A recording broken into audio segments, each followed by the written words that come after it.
Paz família, aqui mais uma vez Valério para interpretar a música do Matembe Júnior, Nzapulambilo, que significa Eu Abro o Coração.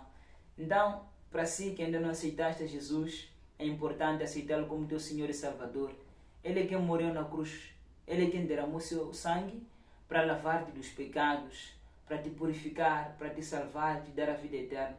Então, é muito importante aceitar a Jesus para que possas ser salvo. Não somos salvos pelas nossas próprias obras, mas pela fé em Jesus Cristo. Então, aceita Jesus. É o que esta canção diz.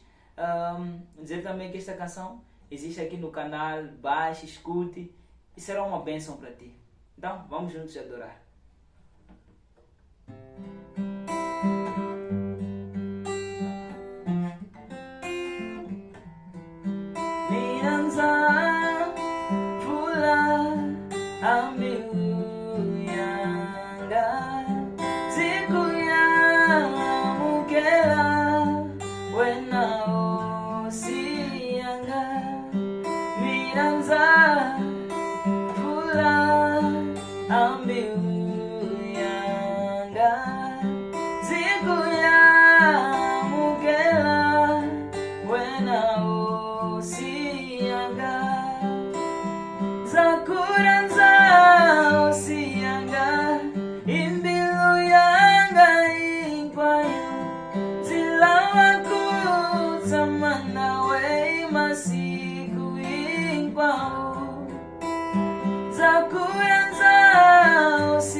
Então, aí está.